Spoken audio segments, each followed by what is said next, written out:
Yeah, good evening, good morning, good afternoon, ladies and gentlemen. You are welcome to another episode of the Diaspora Global Panel. With me today, I have Anthony Heze from the United States and Jude Unwa Okolo from Dublin, Ireland. Before we start, we have to apologize to our viewers for not being on here last week. It was due to a medical emergency. But we give glory to God. We are here, ill and hearty, and we are ready to proceed with the show, with the beautiful show that we have for you today. Yes, Mr. Eze, how are you today? Yes, I only missed last week episode, and I was so prayerful that it will not happen this weekend. And it appears God has answered our prayers. Amen. Amen. My brother Jude Unwa Okolo, I'm sure Jude is ready to rumble. As Yeah, usual, we have to do it. We have to yes, go and see what we can bring out of what is happening in our country. Very, very yes, important. yes, yes, So yes. Like here we are. like we said, we are just happy to be back. Right. We missed our viewers. Full disclosure, actually, it was due to a COVID outbreak in my family. So for our viewers out there, COVID-19 is real. It is still out there. Let's take precautions. For some of us, we threw precaution to the wind and we were like jollying, partying. And this thing it attacked me. Like, honestly, yeah, I was down. I was really, really sick. And thank you to my friend, Anthony Eze from the United States. The fact that you are in the medical field, you really, really helped me, you see. And then Jude, the moral support, I really, really appreciate. I've got a doctor in my family, but unfortunately, they say when things happen to you, the doctors in the house forget. They forget everything they, they had learned. And, But we give glory to God. I thank you, Mr. Keze, yeah. for the help and the assistance, and Jude for checking me every day, every minute. You know, thanks. Yes, let's just dive in straight to the elephant in the room. The United Nations Human Rights Council Working Group actually condemned the incarceration of the IPOB leader, Nnamdi Kanu. In fact, they just fell short of calling the Nigerian government, kidnappers. The directive was contained in a 16-page report dated July 2020, which was adopted on April 4, July 2022, and it was adopted on April 4 by the Working Group on Arbitrary Detention at the 93rd session of the United Nations Human Rights Council Working Group. And the United Nations actually asked the Nigerian government to unconditionally release Nnamdi Kanu and pay him adequate compensations for the arbitrary violation of his fundamental human rights. Before I proceed into the nitty-gritty of the document as released by the United Nations, let me hear your opinion. Jude Unwa Okolo, Yeah. what is your take on this? Yeah. Thank you, everyone, for tuning on today. We welcome you here. You see, we said it before that when Nigeria does things, they do things in their own way. They don't follow regulations. They don't follow the law. They just jump in and do whatever they do. And that reflection happens to be what is going on in Nigeria itself. Hmm. Yeah, the citizenry cannot work according to how the law is placed. you can see law and order in Nigeria doesn't go well because people who are on top, who are supposed to maintain law and order, they don't follow suit. The United Nations have just shown that Nigeria and Kenya being a signatory to part to the system, to the charter, cannot go against what they have signed in, what they have signed to become part of member. They cannot go and just abuse it. And as such, they have to let this guy immediately release him, and they are going to face other consequences that follow suit within for what they have done. It's not only releasing him, there are consequences that will follow after that, which we don't know yet what's going to come out after that. So I think, but from my own opinion, and I think Nigerian government should actually know that we are a country.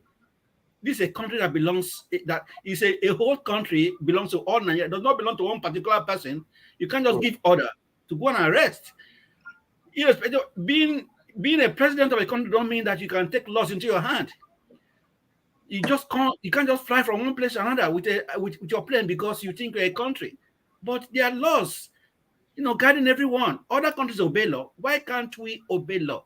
This is why Nigeria itself, citizens don't follow suit because they don't obey laws, because the country itself lack moral, ethic, and what can I say? They lack the ability to be a country like other countries are.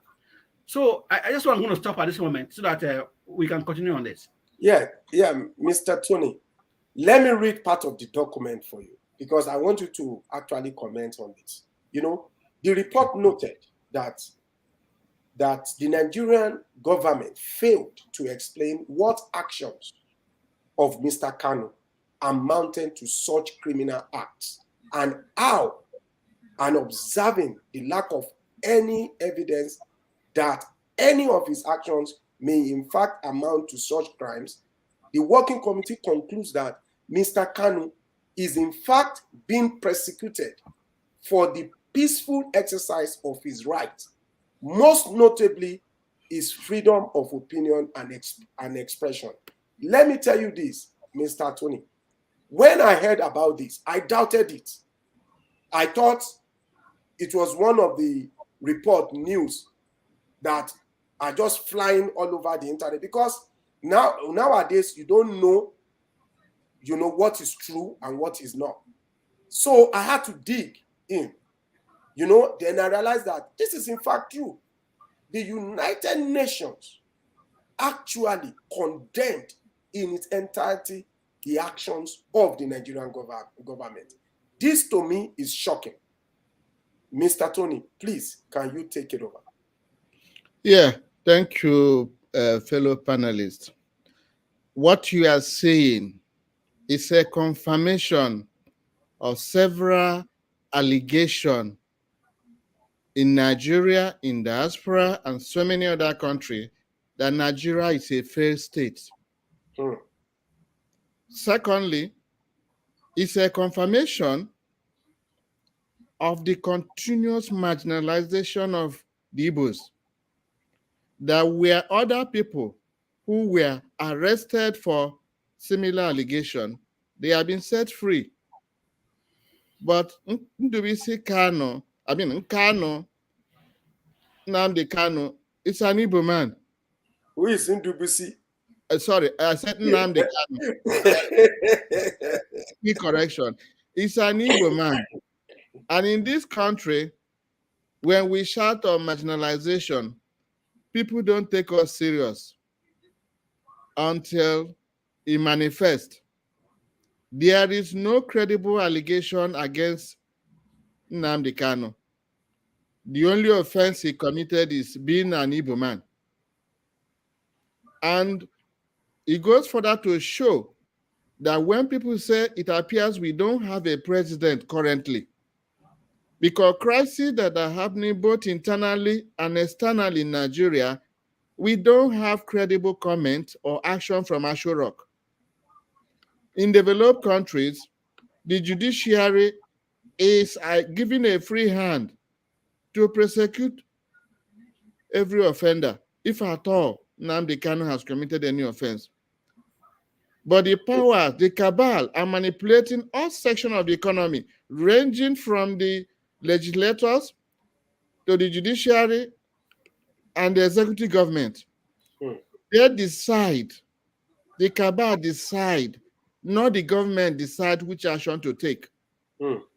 In a developed country, once the United Nations come into play, a quick action is always taken. But in Nigeria, that is not the case. It depends on where you come from. And where you come from determines what kind of punishment you receive. So any person being surprised that the United Nations or United Nations Human Rights Council have opined their displeasure, watch it. No action should be taken. No action will be taken because Nnamdi Kanu comes from the wrong tribe in Nigeria. And that's why we've been crying all along. We are tired of this kind of treatment.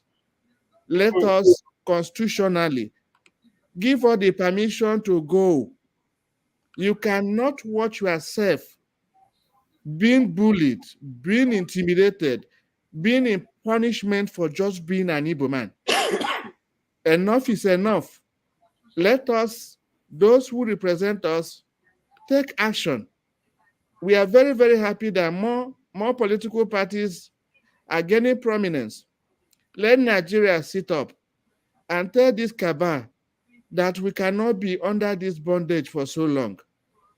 You can, when you are tired of holding something that belongs to a child, a time will come when your hand will be heavy, when your hand will be tired, and you will let them go. Yeah. Thank you. For our viewers to know, Mr. Tony is from the Igbo extraction, and in my opinion, is speaking the heart of most people, from that part of the country. Just for equity, fairness to prevail, and to have this impasse is settled amicably. Let me delve into the document again. This is the conclusion of this body, okay? The conclusion of the United Nations Human Rights Council Working Group. They said that the working group finds that the government of Nigeria failed to establish a legal basis for the detention of Mr. Kanu. His detention is thus arbitrary under Category 1.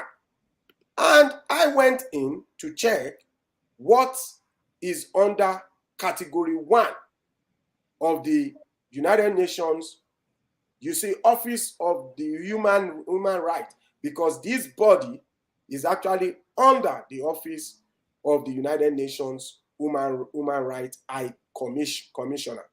And Category 1 is under the arbitrary detention.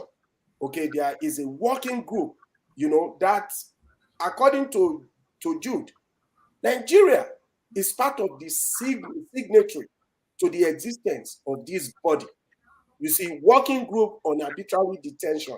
And under Category 1, can you imagine?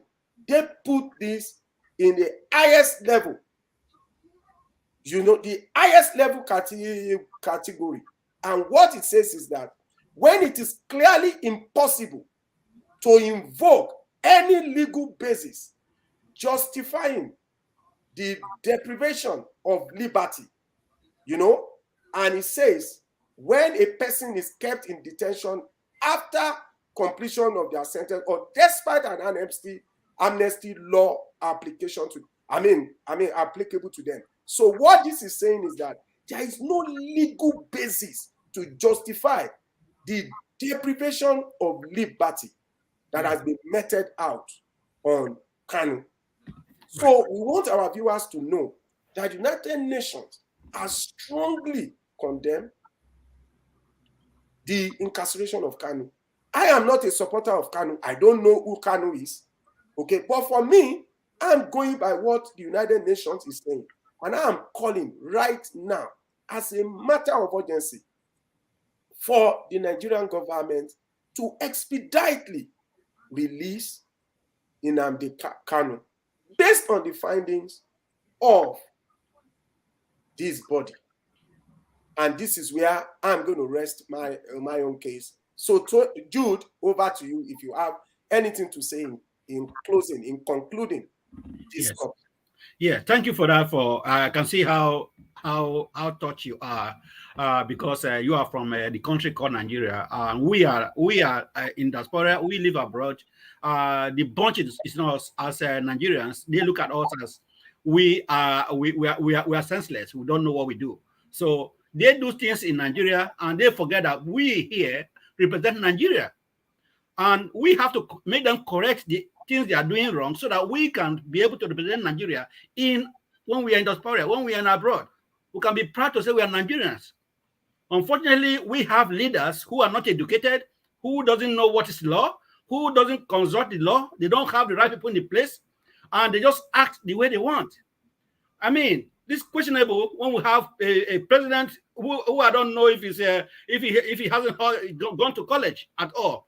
And even if he has gone to college, even if he hasn't gone, he has the right to become the president. But the fact is that he has to get people who are able to run some departments, some ministries, and they will run it to effectively, so that the Nigerian government will be pushed to will be at the limelight. So when people advise him, I don't know who those advise him, he can just take laws into his hands. He's getting wrong advisors, and they just think they can do anything. No, they can't do anything, because we here are we are allies in abroad here. We are well educated. We have we occupy positions. We represent our country and want to see our country in one of the notable countries here. We can count ourselves as part of them. But when they destroy us here, it is getting on us, and we're not going to take it. They're going to face the consequences, and they will be ready to face the consequences, because that is the law, and they should be ready for it. And from now on, they should see how they can correct all these anomalies. And for me, we have said it before, if somebody cannot rule, why can't he resign the office and let somebody who is capable of ruling the country come in and rule? It is disgraceful. Disgraceful. Yeah. Mr. Tony, what we are just saying, we are not introducing autocracy or any kind of forceful government. We are just saying, let the judiciary do their job. If there is any genuine reason for holding Nnamdi Kanu up there, let the judiciary do a clean job. Yes. If it's if it's not guilty, he should be released. Well, on another level, I just want to kind of make an update to our listeners in our in our last 2 weeks episode. I got a lot of feedback where most of our listeners felt that probably we are supporting Muslim ticket. I got a lot of feedbacks. I'm using this opportunity to make some clarification. We are not supporting Muslim ticket, but all we are trying to bring out is that this is not the real issue with Nigeria, because currently we have a Muslim Christian ticket, and to be emphatic, a born-again Christian vice president. We have never have it so bad from any government in the past. So all we are trying to say is that although it's important to recognize the different religious group in Nigeria, we are saying that all things being equal, the crux of the matter is with the 1999 Constitution. Wherever you put at Ato Rock, whether it is a pagan, whether it's Muslim or Christian, based on the status quo, they're not going to achieve anything, because almost all the power. On the ticket is any the president, because there's a formula. Any president or vice president going to use in governing a country.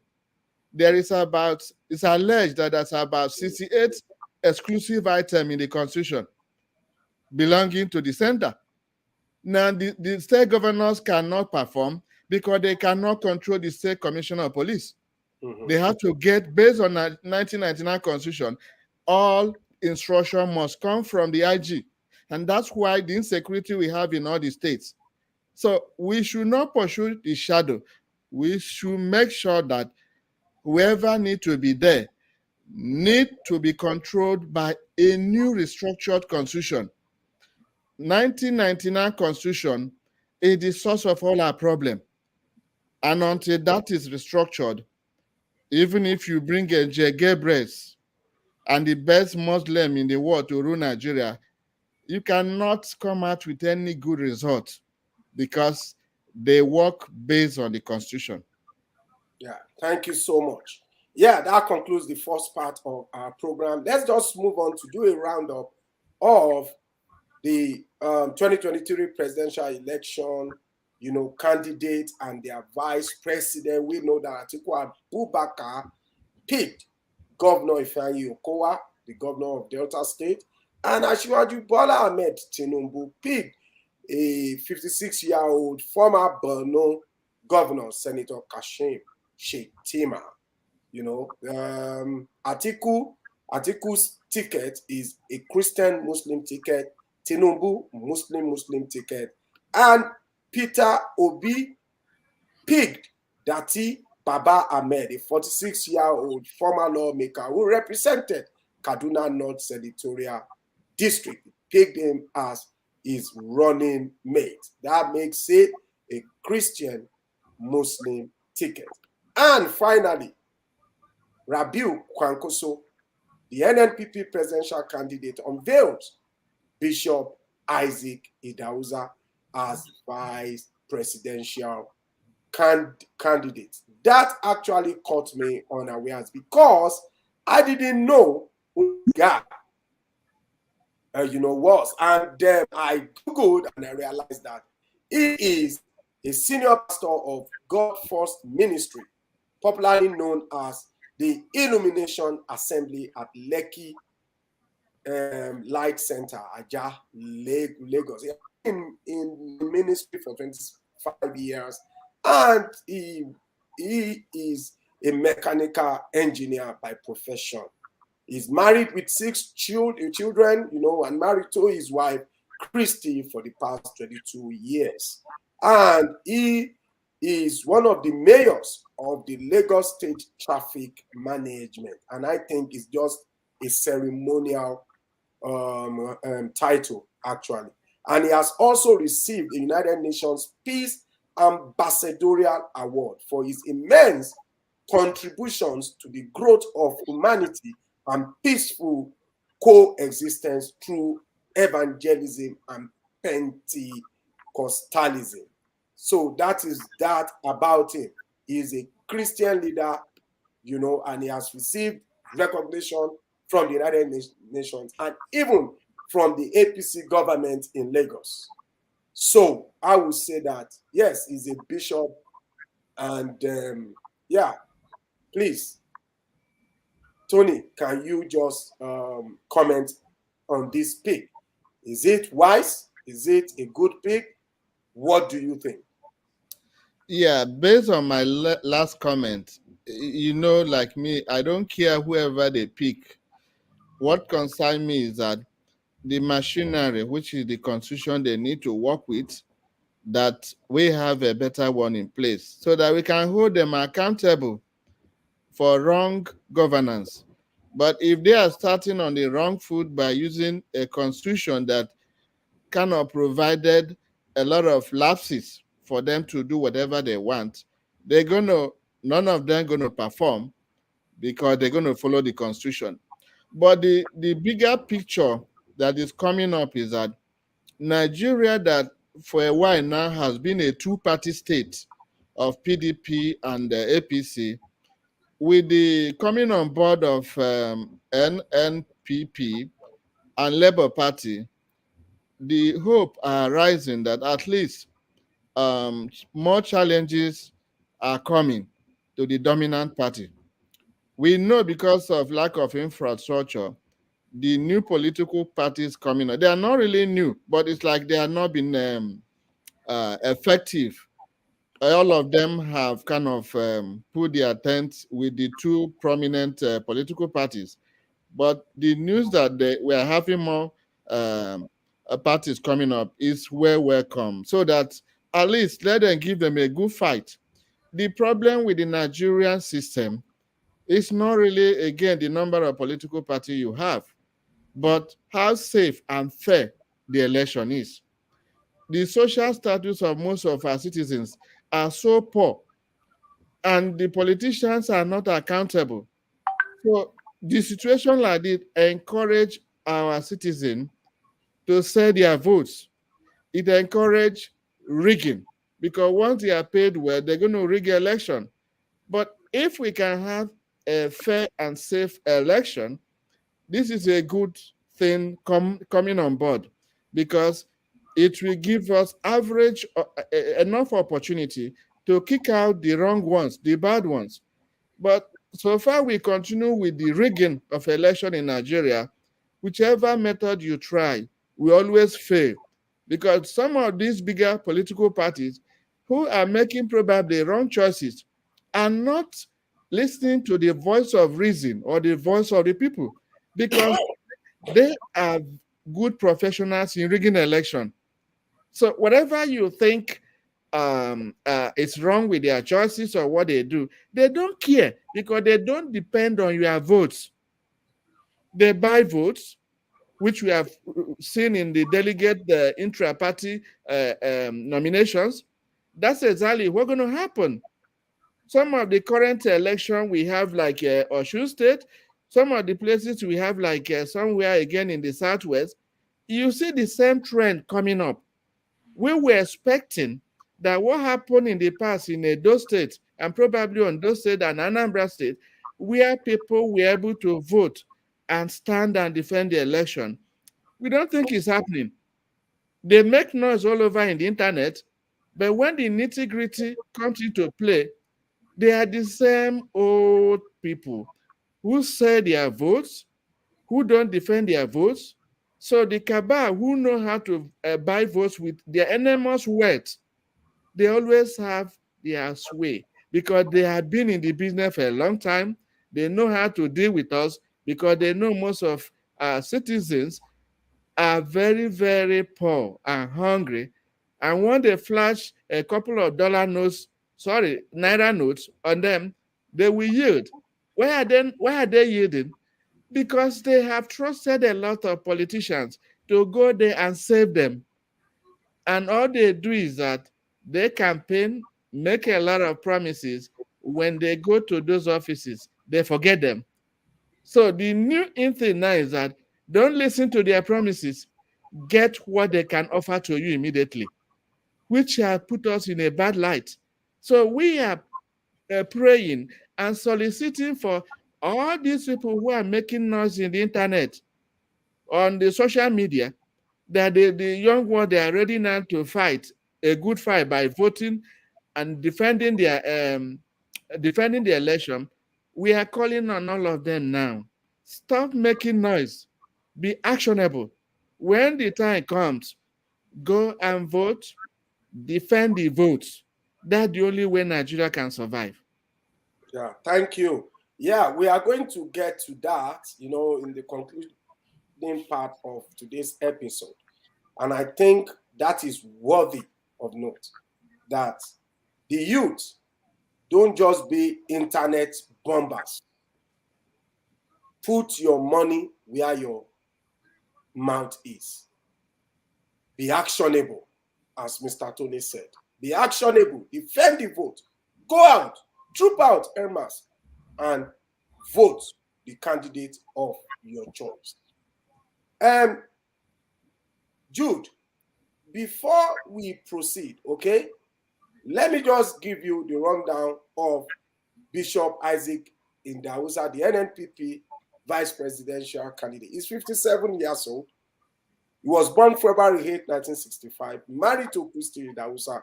He was born in Niger State, predominantly Muslim state. He has, I think, from what I'm seeing, 2 kids, and he is a cleric, obviously, and he is of the Igbo tribe. He is from the Igbo tribe, and his net worth is about $1.2 million. So, as it has been said, he was born in Niger State. Jude, can you factor this information in? Can I just give a quick correction? Okay. Idahosa is not an Igbo name. Yeah, but I'm talking of the profile that has been given. They said it's from the Igbo tribe. So let's just leave it at that. They even said that, I read it somewhere that probably his parents are from Edo. That his parents are from Edo, but I'm just reading out. I'm just reading out the profile that I got. And as we said, you see, I mean, barring the provision of a formal profile from these actors, we just have to rely on what we are getting on the internet. Okay. So it's disputable. Maybe going by the name. How come Idahosa is Igbo? No. But what they just said is that his tribe is Igbo. Maybe they put it out there just to make a point. That was what I said. Exactly. So, this is politics. That means if you are looking for Igbo running mate, you got one. Whether it's Igbo or not. That is it. We don't give you whether he's from. Okay, my dear. Oh my God. Yes. Thank you. You caught it. Okay. But let us keep an open mind. Exactly. You never can tell. But this is the information we have been fed. Yeah. Okay. And the profile also listed is net worth as $1.2 million. And I think the person that wrote the profile must have done some form of, due diligence before coming out with this. So, Jude, over to you. Thank you. The profile speaks, like you said, the profile looks Christian, very good Christian profile. But the party MPP, Kwankwaso, NNPP, and Kwankwaso, it's a political party. But what are going to be the result of this party? What's going to be the end point? That's my major focus, my major concern, because we have seen that these two parties, APC and PDP, are still very far ahead of any of these parties. I don't see any competition coming from these two guys against these two heavyweights. We've seen how the Labour Party were making some noises over the internet, over social media. And we just witnessed 2 elections, and the Labour Party did not come out, did not show any form of energy. So it is a worry to me that are we here for a noise making? Are we really ready to change Nigeria to a Nigeria of what we want to be? I'm not interested in getting 100 parties, but the point is this: we need to change Nigeria. We need to bring a new Nigeria to Nigeria. So anybody can come to become a party. You are allowed to register a party. What is the impact to Nigerians and to our youths who are there promoting these new parties coming up and stuff and that? They are tired of this. And as we see go on, when we go to election, we see that these two political parties, APC and PDP, are still far way ahead, and they are going to come back from what we see. So that guy you mentioned, the Idahosa, well, you can see we've seen that in Osibanjo when he was the vice president, current vice president. He made no impact in APC through Buhari. Osibanjo was there like a sleeping vice president. So these guys are vice presidents. Let them come out. Let them go to the field. Let them campaign. Let us go out and let them make noise. Let us hear what they're going to perform. Let us see actions, so that every Nigerian should come out and see who to follow. Not coming out, giving us your name, and at the end of the day, you are sleeping. Labour is sleeping at the moment. The Labour Party is sleeping. They make some noise, but when it comes to performance, where's Labour? Are we going to vote on the internet, or are we going to be physically voting when it comes to 2023? So if they call the name Idahosa, Obi, and stuff like that, they should come and represent what they stand for, so that Nigeria can be a new Nigeria. That's what we want to see. What I want to see. We want to reform that country to Nigeria of our Nigeria, which we want to see. Not names, not calling names. Anybody can be there as a vice president. You can call any name to be vice president. You can even call Archbishop of Lagos to become vice president. I don't care. What I care is changing that country to become a country. And like we said, yeah, the people in Nigeria, those that are making noise over the internet, should make it known physically. Yes, should actionize. Let us actionize our noise. Our noise. Yes, let us put it into our action. There's no action. Your money where your mouth is. Let us see that change. And I think that is exactly what you are trying to say. Yes. That, we are fed up with these big political parties that feel that they own the land, they can do and undo. It's just to rotate the positions between themselves. So we are yearning for, a third force, or a fourth force, like new vibrant political parties to come up, and aspirants in the light of Peter Obi, Kwankwaso, Abiola's son, and whatever, Kola Abiola to be precise, to come out, so that they give us, some opportunities to choose. Instead of choosing between two, we can choose between among 5 people now. So that is what we are clamoring for. And when we see all these things on the internet, everybody, if you just make a comment against Labour Party or Peter Obi, everybody will bombard you. Please, I want us to bombard the polls. It is the polls. Like when we are, well, let us see this. You see, despite scoring less than 1% of the vote, 1% of the vote in Osun, and I heard this guy, Yusuf is double F, sorry, Yusuf Lasun, on the news, during the debate, making a lot of noise, as if the Labour Party has wrapped up Osun.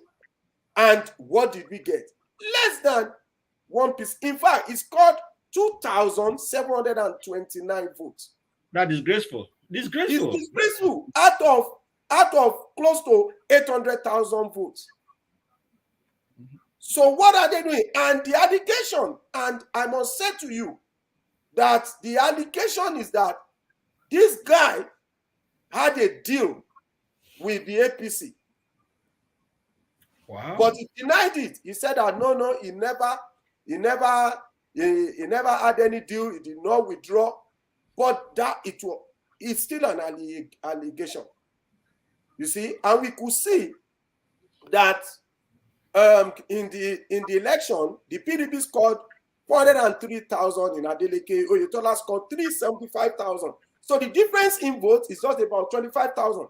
And this guy, the Labour Party, came a distant number 5 with 2,700 and something votes.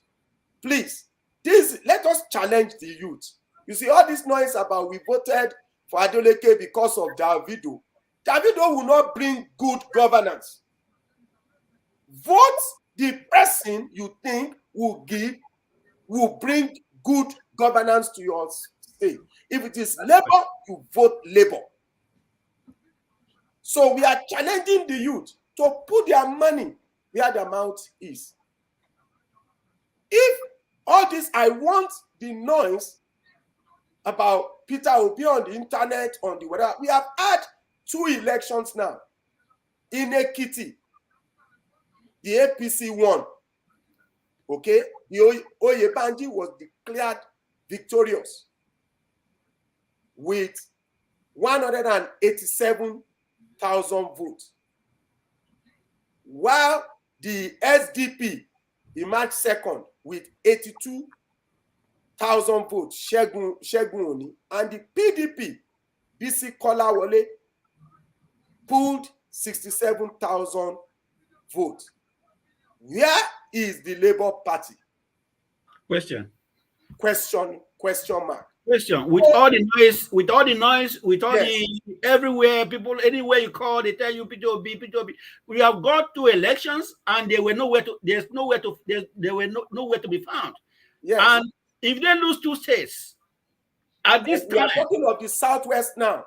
yeah. So our call on Diaspora Global Panel is for the Peter Obi, campaign team not to lose sight of the Southwest, because I think there are votes there. There are votes there. If the people you rely on are lightweight, you see, you would have known by now. Okay, get the youth involved. This is not the time where we will have the old cargoes running your campaign. We say we have one Baba in Ekiti, we have one Baba in Oyo that is holding forth. Get the youth involved. Get foot soldiers. Let's change the orientation of the people from Omo Igbo lefeteli. Shena Igbo you go support. Change the orientation. Let them know that the problem we are in Nigeria is beyond where the president comes from. We need somebody, that will deliver us from this problem. I know whom I am supporting, and I think the viewers know. But even if I have my preferred candidate, I still want my preferred candidate to get a good run for his money. I want good democracy, competitiveness on the field. Let's give Tony the last word, because I know Tony is patiently waiting to unload on us. I know. You see, each time I want to comment on the youths, I always comment with caution. Because when you are dealing with hungry, jobless youths, they are very, very dangerous. So why don't they collect the money? And vote the right person. No, this is the point. We have kingmakers. Yeah. And these kingmakers in some tribes have chains of command. I'll give you an example, Southwest. Southwest is a unique location in Nigeria. They have a kind of centralized action steps. Oftentimes, action comes from the head. It comes from the top. And when such directives are delivered to these youths, they have no choice than to comply. This is a zone I've lived for more than 20 years, so I'm not just guessing. I know what I'm talking about. So these youths are just like weapons. They use them as thugs, they pay them off, and they must. It's not negotiable. No matter how powerful these youths in Southwest, you must follow the chain of command. And that's what is happening over there. So Labour Party should not lose hope that for some lapses over there, that's the way things going to happen. But there is genuine call for action for every person, not just the youths, but every person that wants a change in Nigeria. We should stop obeying the kingmakers. They are the spoilers we have. And that's why the allegation you are making of one of the candidates in the Southwest being bought over is possible, because he had to follow chain of command. So what we are saying is that all these youths, these people that are using you, their children are abroad, being taken care of. You leave yourself to be used as a weapon of destruction, either for thuggery or to be bought over. You will not follow your instinct because of money. You're going to pay a big price later. Your children are going to pay a big price later. It's a time has come to start disobeying the kingmakers, because they're the one that put us where we belong. And it will continue, because that's the way they make their own money. So All the youths in other locations who are making noise in the social media, stop wasting your time if you are not prepared to be actionable. Nigeria calls for action. It doesn't call for fasting. It doesn't call for ordinary prayer. Combined prayer, fasting, and all that, but you must be 60% actionable. If you are waiting for the ghost to come and vote for you to get either P2B or BAT or Kwankwaso, no ghost will do it for you. The onus lies on you to go and get your PVC, go and vote, defend the election. That's the way in developed countries things happen. We have somebody like P2B is a typical example of Barack Obama in America. Barack Obama in America came with a lot of great ideas. And because Americans are more civilized, they didn't care the color of his skin or where he comes from. They were able to see justice and they were able to vote him into power. But somebody like P2B, maybe he come from the wrong part of the earth. And that's why no matter the ideal of what you have, the powers that be may not, and just may, we should not rule his success out. They may not allow the youth to do their job because they control the youth of Nigeria, because the youth are poor, they are jobless. Whichever money you give them, when you pay them, he who pays the piper dictates the tune. And that's what is happening in Nigeria. It's not that the youth don't know the right people to vote. It's not that they are not strong enough. But a hungry man cannot follow instruction. He first of all follows his stomach. Whoever feed him, whoever gives him interim employment by buying his vote over, he will listen because so many people promised him that they will change Nigeria. They voted. And when those people went into office, they never even achieved anything. They never remember them. And therefore, they don't believe again in promises. But this time around, please make an attempt to be actionable. Go and vote and defend your vote. Avoid being bought because you are buying your future, you are selling your future, the future of your children, and quit complaining when you are part of the problem. We pray that this time around there will be change of action. Thank you so much. Yes, we have come to the end of today's episode. Yeah, Jude actually started, this bit about the Labour Party. And I think it's fair to give him the closing word. Jude, you heard what Tony said. Tony spoke about the situation in the country. In other words, that poverty is driving or maybe driving the youth into, not actually exercising, their conscience, not actually, doing things according to their conscience in terms of not voting the people they really, want to vote because maybe the godfathers are there dangling money. And Tony is trying to be cautious, because it's very easy to blame the youth class.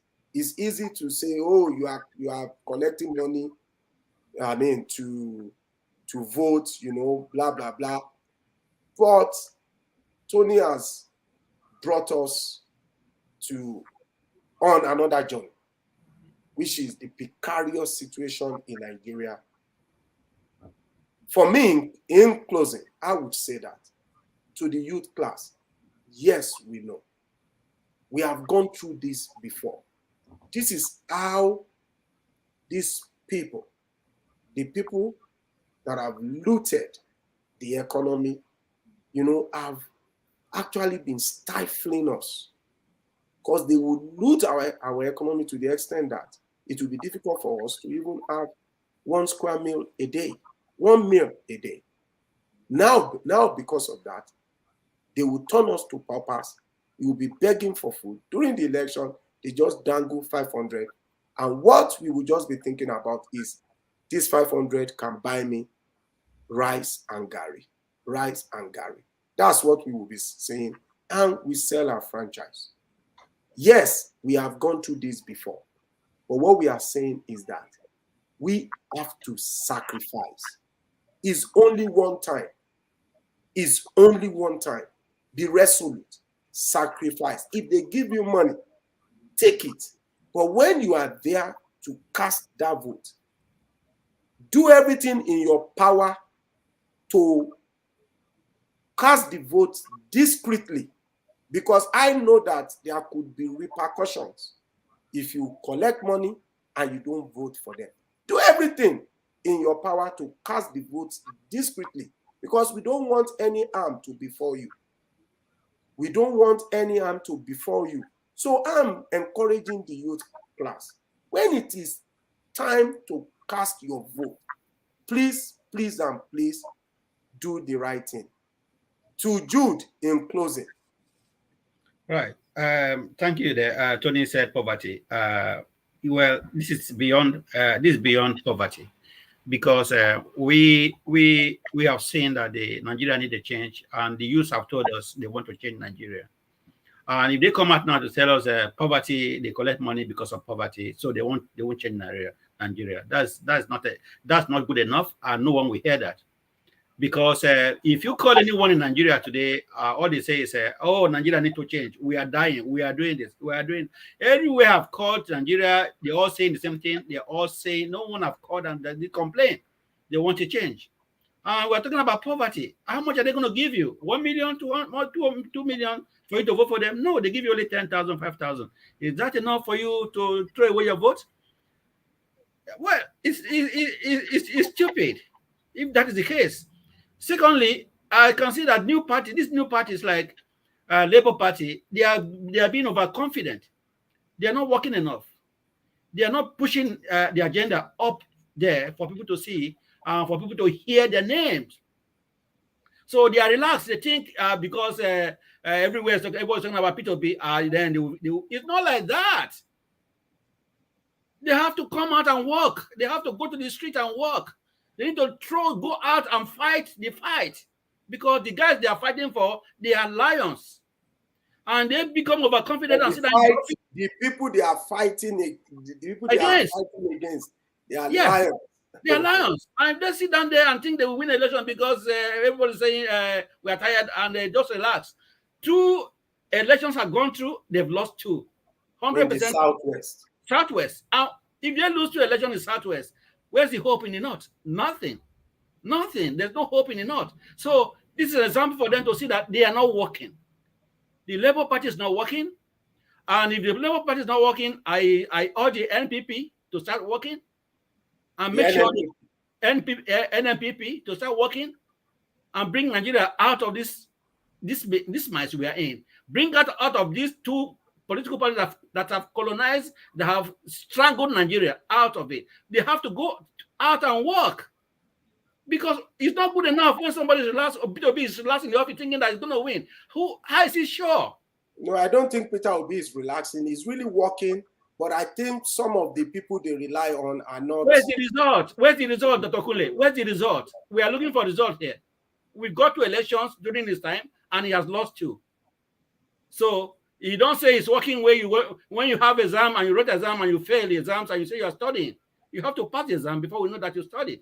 You have to make a credit or a distinction that we know you are good. So the only way we can actually rate him is when he wins election, we say, yeah, this guy's working. Even if he doesn't win, we are just talking about the manner of the losses. Because we are talking about 2,000 in 800,000. The other 1% of vote in Osun State. 1% of vote in Osun State is good enough. Less than 1%, and you're talking about Southwest. Yes, let's give Tony the last word, because we have gone past our time, so that because I know that he may want to respond. So I think all said and done. All of us on this panel, we know the real truth. We are just reminding the masses. Yes. We have a tribalistic set of political parties in Nigeria. Yeah. and the voting pattern follow that, reflect it. reflects the tribal sections. Yeah. Ordinarily, without the mess we have, an Igbo-based political party going to the Southwest, rarely do they perform. Yeah, but we are talking of the noise. Yeah, the I know. noise that has Of course. and the zeal, the enthusiasm, Of because it course. has really changed. So Yes. what we are saying is that the youth class, especially those in the Southwest, should Yes. not just be too confident. Yeah, I get Should not be complacent. We want them to walk, to come out, go inside the communities, speak I to know the that. babas, the I know. mamas.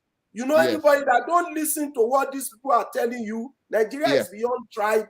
There is an issue, there is a problem. But what we have noticed in Osun is that it's even the youth class coming out to vote en masse.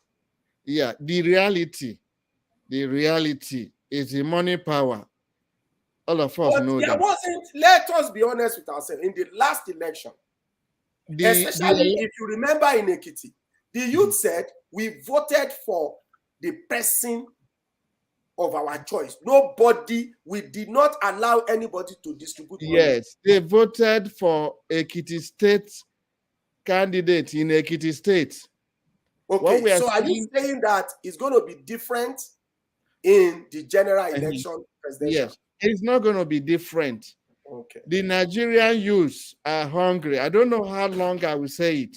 Okay, and so let's just end it on that note. No, I'm coming. Yeah. What I'm saying is this. I'm on the same page with you that we urge for more action. Yeah.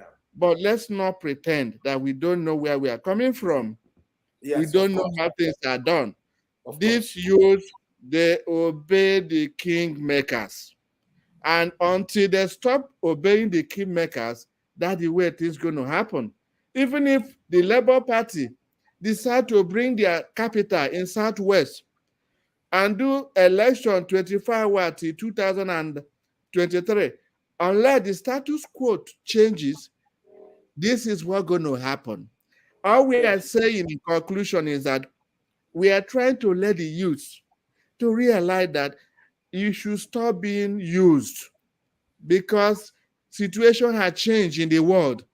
If you continue to be used as thug and you sell your votes, quit complaining about Nigeria being bad because you are responsible. This time around, part of the problem.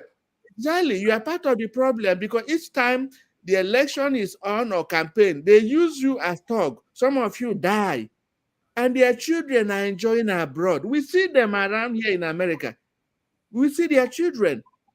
They don't go to be a thug in Nigeria. And if you dare enlist any of their children as one of the thugs, they will deal with you because they don't want their children to be like you. So this time around, if you like, make noise in the social media, but go ahead and exercise your vote and defend it and damn the consequence, and then we have a better Nigeria. Thank you so much. We have come to the end of another episode of the Diaspora Global Panel. Thank you for joining us today. I want to say a big thank you to Uche from Russia, from Victor from Dublin Island, from Kabiru Salau from Nigeria, Mr. Honorable Lai Shofolawo from Nigeria, and Chief Sunday Shofolawo from Nigeria. I want to thank Nnamdi from the United Kingdom as well, and Casey from the United States. Thank you for joining us today. I want to say a big thank you to Mr. Anthony Eze for finding time out of his busy schedule to join us today, and my friend Jude Unwa Okolo for staying up late. For our viewers to know, this is past 11 p.m. in Dublin, Ireland. Thank you for joining us today, and thank you for helping me to recover and for us to come back again today. And I want to say, before I forget, a big thank you to your wife, Tony, for her help as well. I failed to mention her, Mrs. Titi Eze. Thank you for your help. I appreciate. God will bless you and reward you in kind as well. Amen. She will hear. All right, sir. Thank you. We see you again next week. Thank you and God bless.